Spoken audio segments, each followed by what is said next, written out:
Hi everyone, my name is Sienna. Welcome back to my channel. In today's video, I'm going to be talking about a subject that is very interesting to me, so I hope that you find it interesting as well. Today I'm going to be talking about some of the dark factors behind Korea's low marriage rate and fertility rate. Before we get started with today's video, please be sure to like this video, subscribe to my channel, and turn the notification bell on to see more videos like this. Korea is actually ranked in the world as having one of the most lowest birth rates in the world. There's multiple graphs that show that Korea has actually had the lowest fertility rate as of 2020 and 2021. There's a graph for United Nations Populations Fund world population as of 2021, and Korea was ranked 198 out of 198 for the fertility rate. The number of Korean women giving birth over the past couple of years has been declining at a rapid rate. But there's one thing that we have to keep in mind is that if we look at these graphs, the number of married women giving birth has actually been increasing. So for the overall number of women giving birth and the fertility rate being low, we can equate that with less people are just choosing not to marry. There's a graph by Statistics Korea, and in 2020, the number of women getting married had reached an all-time low. About 1 in 4 Korean people just choose not to marry at all. But in a society where getting married is really pushed on us and it's kind of advertised and promoted on television and stuff like that every day with cute little family getting married. If you go to subway stations, there's always this big advertisement. So men and women laying in bed. I always remember this because I found the female model to be really pretty. So it really captured my eye. But I was looking at it and it's actually an app for marriages. So sign up on the app with the intent of getting married, and you find other partners that you seem is suitable to be your lifelong partner. Kind of like a dating app like Tinder, but you don't see a lot of those advertisements in the subway where there's a lot of people using it. We see a lot of marriage advertisements, divorce like divorce lawyers, we see that a lot as well. So why is it that in a society like Korea, where getting married is really pushed on us and, promoted, why are so many men and women choosing not to marry? Number one reason that we need to look at is obviously the housing prices. I'm sure it's like that everywhere in the world where people these days are struggling with finding housing, which is such a sad issue because I'm included in that percentage of people struggling looking for a nice house to live in one day. The housing prices in Korea has been continuing to increase, specifically in Seoul. I actually heard that apartments in smaller areas outside of Seoul, maybe more further away from Seoul, a lot of the apartments are being vacant because everyone is coming to Seoul. Especially if you have children, you want to send them to an environment where there's a better education system, there's better academies, there's better schools, there's a better learning environment, and a lot of people will pick Seoul for that. There's a lot of job opportunities in Seoul as well, so a lot of people are choosing to relocate to Seoul and pay a ridiculous housing price and live here. So in 2020, the median household income for a family of 4 was at 57 million won, which comes to be about $43,000 in US dollars. However, the average housing prices in Korea came to be about 900 million won, which comes to about 700,000 USD. So we can basically afford a house one day if we just work and we don't do anything, we don't eat anything, and just work for like 10 plus years. Looking at that, it's really extremely difficult for a newlywed couple in their 20s to be able to afford a nice house in Seoul. Like I said, it's not like Korea itself is a society where we don't really care about marriage. They want us to get married. They want us, obviously, to have kids. So there's a lot of loans, stuff like that available from the bank to take out a loan and put that as a down payment. But you're most likely going to be spending the rest of your life trying to pay that loan off. Another reason why is I briefly mentioned it in the previous reason is that a lot of Korean people, Korean moms, Korean dads, they want their children to have the best quality education. What I mean by that is not just sending them to a really good private school if you have the funds for it, but even after school, you send them to several academies until like 10 p.m. When you're enjoying your summer holiday as a child in elementary, middle school, high school, you're not going to realistically have a summer or winter vacation because you are going to be signed into an academy and going there consistently every single day. The whole purpose of getting a good education is to go into a great university one day. And obviously, for you to be able to send your kids to a good academy, you gotta work hard and you gotta pay their bills. As of 2019, the overall rate of Korean students attending academies in Korea came to be about 75%. And the average cost for these academies per month was about 500. I personally tutor English and I teach elementary school, middle school, high school, sometimes adults. And I do charge more for elementary to high school students, especially if they are attending a private school, because I teach them in English, math, science, social studies, and stuff like that, and other subjects. I did notice that parents of those children spend so much money not just sending them to a good school, but trying to send them to a good quality teacher or academy after class. So obviously, with those educational costs, just for that, it's going to take about 200K to raise a child until they become an adult. And that's excluding college tuition. And it's really sad because there's about 30% of university graduates that end up being unemployed or they work not as a regular worker. So if you get married in Korea without taking into these housing and raising children costs, all these things, and not looking at your financial state, you might come to a point where you won't be able to financially support your child. Another reason why a lot of people are choosing not to get married is that we need to look at the history of Korea. Korea used to be a very family-oriented culture where at a certain point, we have to get married, we have to give birth, and we have to take care of our parents. Usually for women, it was definitely before they were 30. You wanted to give birth before you were 30. You wanted to get married maybe in your early or mid-20s. However, these days, we look at how our parents were in their marriages, and we see that it is not a necessity, but it is actually an option for us. We see all the sacrifices that they made to raise a family, especially for women. You need to sacrifice a lot of things, having your own career and stuff like that. And a lot of people are choosing to pick their own personal lives over their future families one day. Women's rights and education has increased.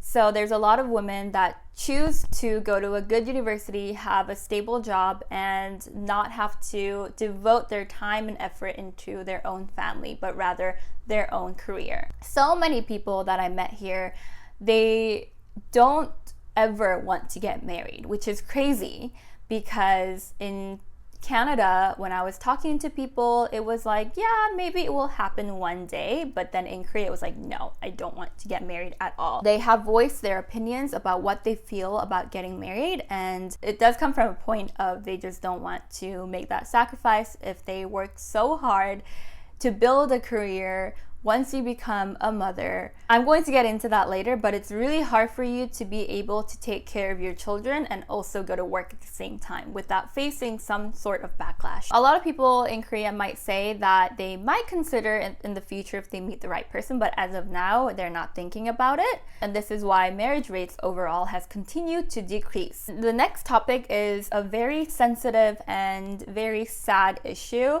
but it is a reality for a lot of people, so I need to talk about it. Another reason why a lot of women choose not to get married is because they don't want to give birth. And why don't we want to give birth? It's because it's really hard for you to have a kid and still be treated fairly and respectfully in your workplace. There are maternity and parental leaves that are set up in Korea, obviously. However, it is really, really difficult for us to be able to utilize it.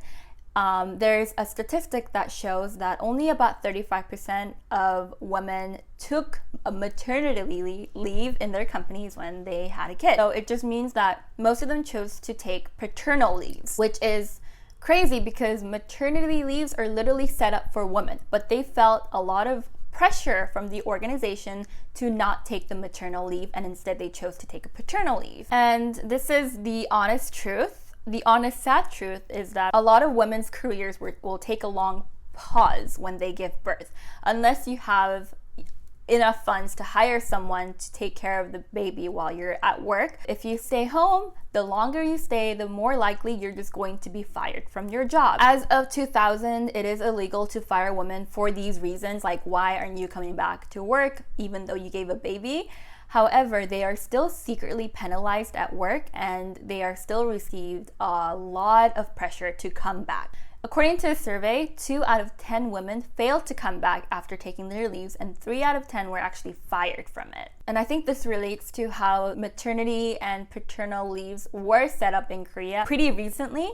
So the people that are working above us, they still have like an old-fashioned mindset. And I personally experienced this a lot from older men. Women, bless their soul, we know what each other are going through in a company, especially if it's like 70-80% men and like 20-10% women. I'm sorry, 30-20% women. I experienced this when I was literally 18, like 18, 19, because I worked at this company for the longest time and it was just mainly men. And I experienced so much of these little side comments that I didn't know it at the time, but it's borderline like disrespectful. So when I first got hired into the company, they did ask me, they were looking at my age and they were like, oh, you might not get married anytime soon, right? And I was like, no, like I'm 18, I don't even have a boyfriend. And I didn't think much of that at the time, but now it's like they were asking me that because if I'm at a certain age where I'm 26, 27, which is the age where a lot of people were getting married back then, they would be like, oh, you're gonna get married soon, which means you're gonna have a kid soon, which means you're gonna be gone soon. So they always make sure to ask my age and to ask if I'm in a relationship. And I thought they were just being friendly, but now it's like, no, they definitely had another intention by asking that question, because so many of my friends, bless their hearts, they are girl bosses, but we are approaching our mid-20s in Korea. So we're at a point where we want to be more stable in our career. We're not looking for an internship. We're looking to work at a big company with our credentials. However, every time we go to an interview, mid-20s is still young. But in the older men's perspectives, we are at an age where we are going to be getting married one day. And so surprisingly, I mean, I'm sure there's companies that have the best rules and stuff like that set up. However, even for the big companies, because you would think the bigger the company, the better everything is going to be, kind of set. However, even for big companies, there's still so much discrimination and just side comments and like them not being professional. I was surprised because when I went to Canada, I took an HR class and they told us these things are not appropriate to ask in an interview. And if you're ever asked these questions like about your personal life, you have every right to be like, I don't feel comfortable answering that. But in Korea, you gotta be, there's no such thing as I don't feel comfortable. You gotta answer your question. And so many of my friends that are more than qualified for a job, they will get turned down because they think they are going to get married soon. So if they ask you a question, you have to say, oh, I don't have a boyfriend, or I do have a boyfriend, but I don't want to get married. That's the answer that they're looking for. It's just sad because a lot of my friends that were more than qualified for a job were turned down because of their age. And we're not even in our late 20s, we're in our mid 20s. And still, when we're in our early 20s, we didn't have enough experience. And now that we have experience in our maybe mid to late 20s, we are not qualified for the job. They want someone that's fully committed to the company. But obviously, if you are a mom, if you have any family emergencies, you can't be fully committed all of the time. Another thing to know is that taking paternal leaves for the dads, even though the maternity leave was set up for the women and the paternal leave was set up for the men, women take the paternal leaves and the men just can't. In a way, we still have that old like traditional thinking of women are supposed to stay home and take care of the children. That's why, I don't know if you guys know, but The Return of Superman, it was a variety show about these celebrity dads being, stuck at home with their children for about, I think, a couple of days. That show blew up because we could see so many like dads that were super gentle with their kids and playing with them and teaching them. And a lot of people are like, wow, men can do this? like be a dad. So, I mean, it was obviously set with good intentions, and I'm glad shows like that are being made. And I think there's new variety shows coming out where guys are showing their more like gentle side by like cooking and cleaning. So I guess they're trying to change that norm. But the stigma around stay-at-home dads is still not as great. So if you're introducing yourself as a stay-at-home dad in Korea, a lot of people will look at you in a funny way, like maybe he's not capable enough to work. So obviously with your work environment not having the right support system for you to have a child, they're just not going to have a child. Okay, I'm just going to work. I can't even afford to get a house anyway. So it makes sense. Another thing is that according to OECD statistics, Korea has one of the most longest working hours in the world. Statistics show that according to the OECD working hours average, Koreans work for more than about 2 months extra for a year. A lot of individuals just don't simply have the time to even go out for dinner with your friends after work. After Corona, it's been getting a lot better, but there was a whole haeshik culture in Korea where after work, if your boss is like, want to go for a haeshik today? Which just means going out for meat and soju with your coworkers and your bosses, so it's not the most comfortable environment, you gotta say yes. It's like a thing, like, yes, I have to go, I have haeshik.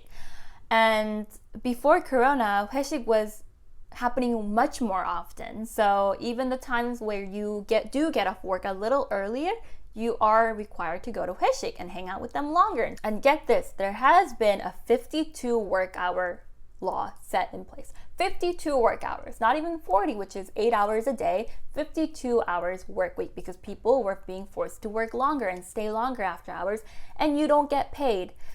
You think this happened a couple years, I'm sorry, I'm getting so heated. You think this happened like 10 years ago? This is still happening now in Korea, where a lot of interns are being taken advantage of. Even though laws are being set, it's not really protecting them. If you guys watched my previous videos about, you know, culture shocks in Canada and what no one tells you about Korea, those videos, check that out, because I do go more in depth about the work environment in Korea. But even recently, a lot of my friends as well that were interns, they weren't being paid. They were being asked to stay longer until, like, let's say they were supposed to clock out at 6, they were being asked to stay until like 11:30 p.m. and they were not getting paid extra. So even though those things are set in place and it's slowly changing, the change is not going to happen overnight. With some of the most challenging factors like excessive competition for getting jobs, for getting into schools, high inflation, obviously the housing market, the unemployment rate, even if you are a college graduate, and the wealth inequality, a lot of people find it unbearable to live in Korea. There's a term for that in Korea. It's called hell joseon, which is hell, meaning hell, joseon referring to Korea's last dynasty. Korea actually had been ranked as the #1 country for the most, I can't say this word on YouTube, but it's the S word, and you know, it's like when you try to off yourself. We have the most rates for that according to the OECD average. So this is a really sad factor, but a lot of people believe that there's no bright future for Korea, or they just see the future as being very dark. I mean, imagine working for hours and hours and hours a day with not getting paid right, and you don't have enough time basically to go out and meet your friends, and you don't feel like you are capable enough to raise a kid. You are going to think that the future is pretty dark. Being here in Korea, I feel that way as well. It like radiates onto me when I go to work and stuff. I'm like, okay, I guess this is gonna be my life for the rest of my life. So they just feel like they don't want to pass that down to their children. So they're like, my pain ends here, which is a really sad mindset to have. But I think it's really urgent that Korea needs to create an environment in your work environment, in your schooling environment. It's going to take many more years, but it's crucial that we create an environment where we feel that having children here and creating a family here is doable, and there's not so many societal pressures. So that concludes my video about this subject. Let me know what you guys think down in the comments below. I would love to get your opinions on this issue. And please connect with me on my social media. My Instagram is @SiennaHong. My TikTok, if you guys want to check that out, is sienna.hong. So please check that out. Don't forget to leave a like and subscribe to my channel. And I'll be back next time. Bye!